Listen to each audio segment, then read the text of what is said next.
Here's a puzzle. Two researchers both published studies on self-control. Both used published, widely cited scales. Both have large samples. Both report significant results. One finds that self-control strongly predicts academic success. The other finds it barely matters. They're not arguing about statistics. They didn't make errors. They may not even have been studying the same thing. That is the problem this video is about. In the previous video, we established that measurement is theory, that every operationalization is a claim about what a construct is and how it shows up in the world. Today, we diagnose what goes wrong when those hidden claims are weak, hidden, or confused. We're going to start with two concepts that have been around for over a century, but remain devastatingly relevant: the jingle fallacy and the jangle fallacy. Once you see them, you'll start spotting them everywhere. Then we'll turn to your assigned reading, Flake, Peck, and Hehman 2017, which shows just how widespread the underlying problem is in published research today.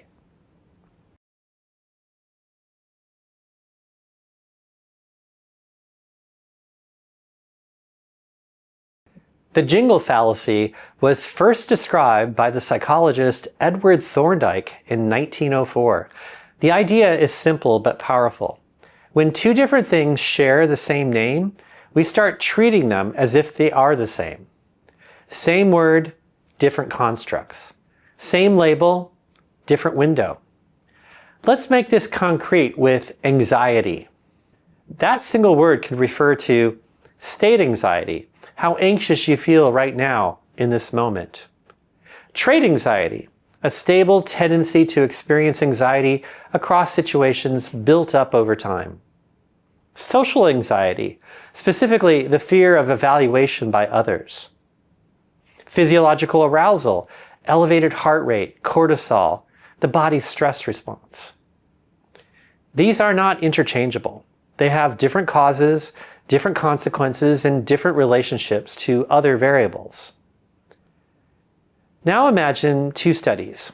Study A measures state anxiety immediately before an exam. They find in that study that anxiety predicts worse performance. Study B measures trait anxiety at the start of the semester. Those researchers find anxiety does not predict performance on the exam. Are these studies in conflict? Not necessarily. They may be answering completely different questions. But here is what often happens in the literature. Both studies use the word anxiety in the title and abstract. Readers, and sometimes researchers, conclude that the evidence on anxiety and performance is inconsistent and hard to interpret. That inconsistency may be a mirage created entirely by the jingle fallacy.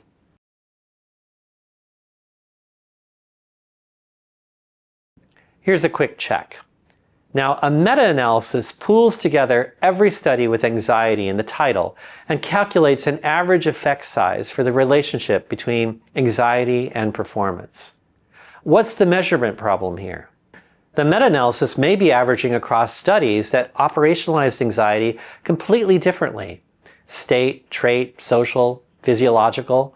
The average effect size may not correspond to any coherent construct at all. The jingle fallacy can infect even the synthesis of evidence. So here's the rule to adopt as a reader. When two studies use the same construct label, don't assume they studied the same thing. Ask, did they operationalize it the same way? If not, the comparison may not mean what you think it means.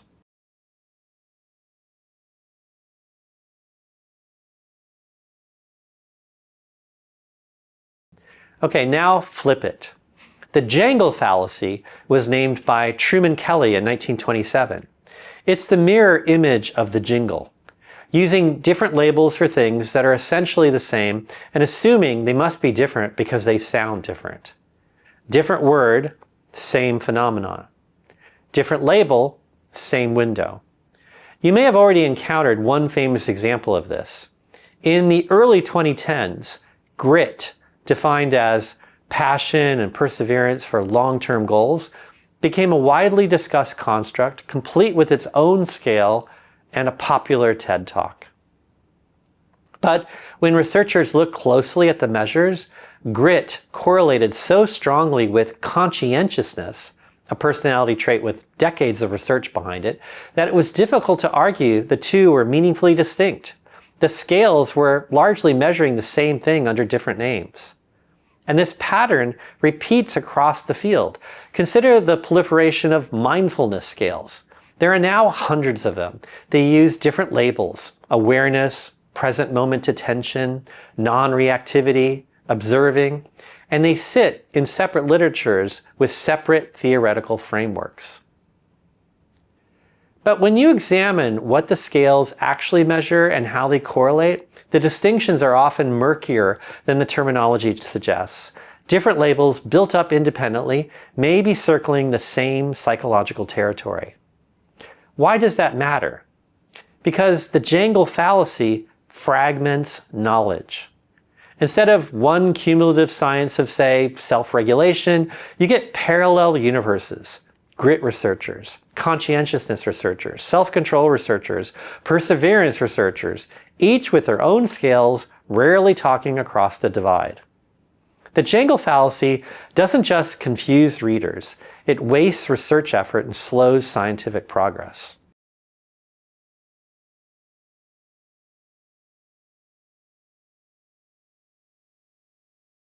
So where do jingle and jangle fallacies come from?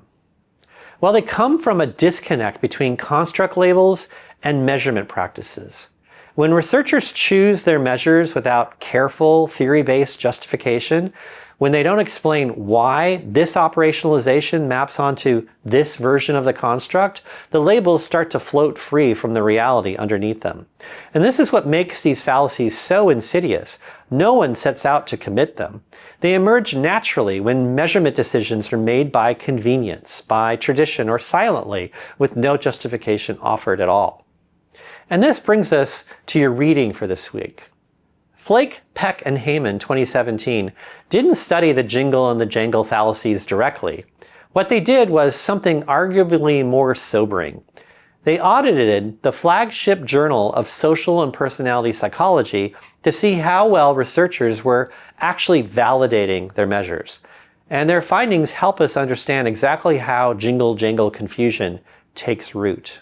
Here's what Flake and her colleagues did.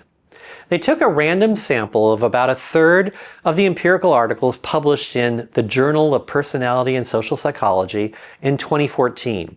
It's one of the most prestigious journals in the field. They coded every measure used in those articles, not just the primary outcome, every measure. They found 500 unique measures across 35 articles. That's an average of about 14 unique measures per article and about 20 total instances of measurement per article.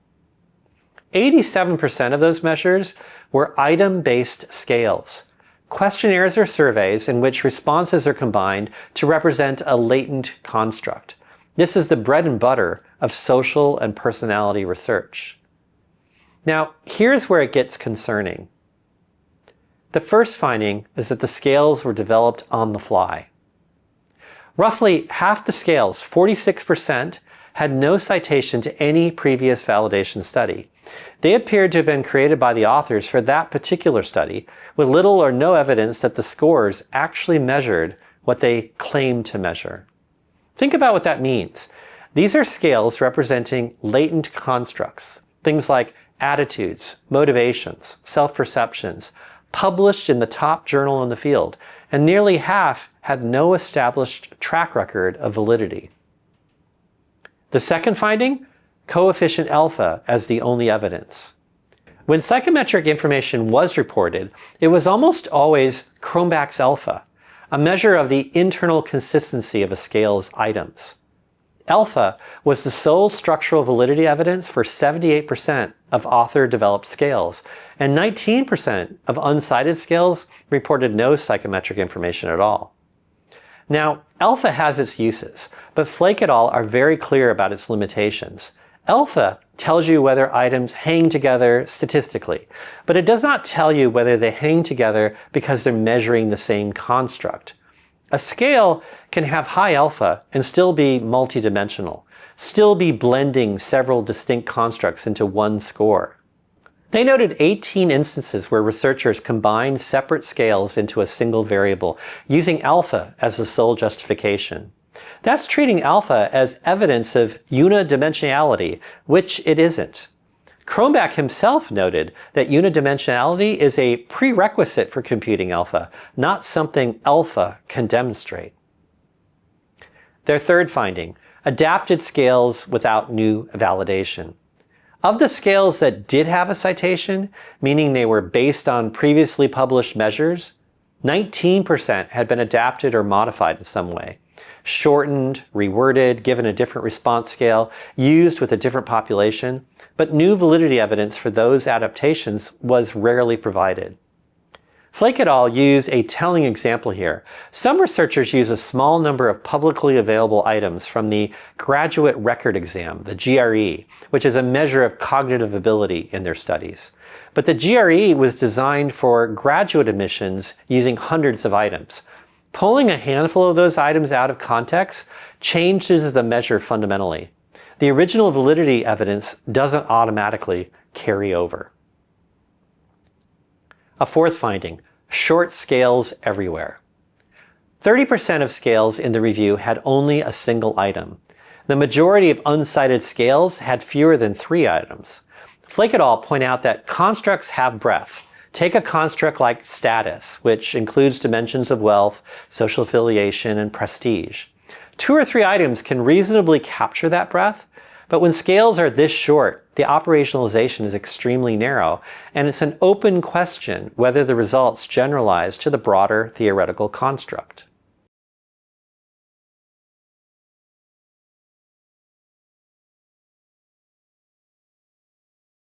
Now, let's connect the dots. Flake et al.'s findings reveal the conditions under which jingle and jangle fallacies thrive.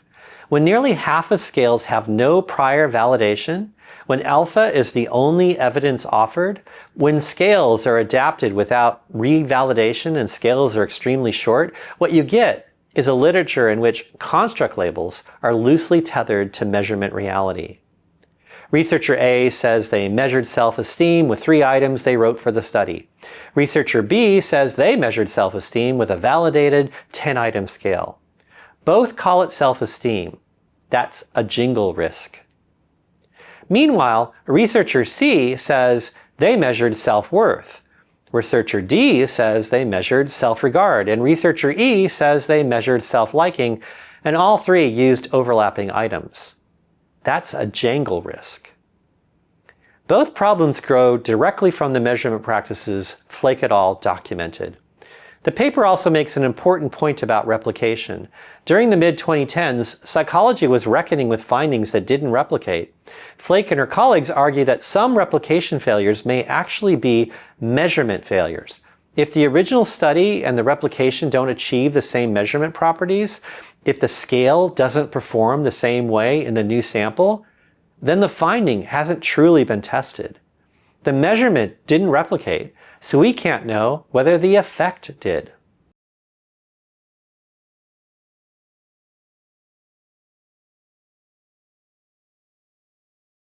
So now we can state the practical lesson that emerges from all of this. Most people read papers like this. Title: Mindfulness predicts procrastination. Conclusion: Mindfulness reduces procrastination. After this video, you should translate that into something more precise. What measure of mindfulness? What measure of procrastination? How many items? Was there prior validation evidence? Does the operationalization fit the theory? Is this claim about the construct or about this particular measure in this particular sample? Here's why that last question matters.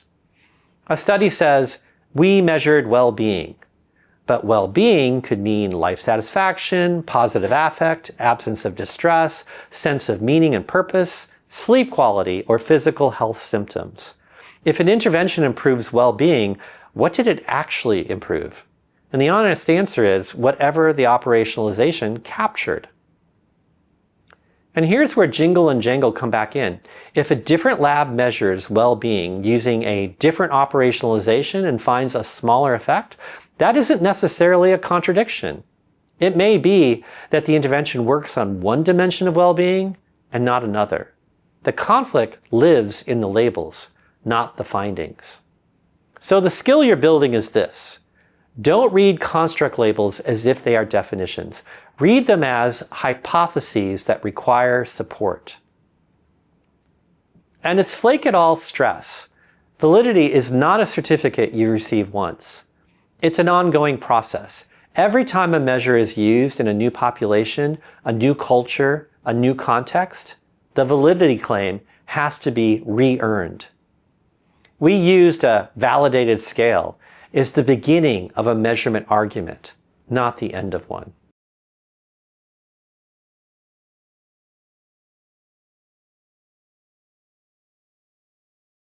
Let me end with the norm I want you to take away from this lecture. Construct labels are cheap. Measurement justification is expensive. The jingle fallacy, first identified by Thorndike over a century ago, is what happens when the same label covers different constructs. The jangle fallacy, named by Kelley in 1927, is what happens when different labels cover the same construct. And Flake, Peck, and Hehman showed us that the measurement practices, even in the best journals, leave the door wide open for both. Scales built on the fly, alpha as the only evidence, adapted measures without revalidation, short scales standing in for broad constructs. These are the conditions in which the jangle and jangle quietly take hold. Both make the literature harder to read, harder to synthesize, and harder to trust. The good news, though, is that this is diagnosable. And once you know what to look for, you can do it in a few minutes with almost any paper, which is exactly what you'll practice next.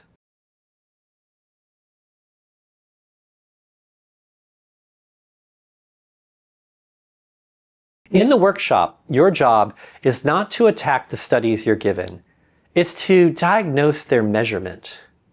You'll be asking, what did they actually measure? What does that operationalization imply about the construct?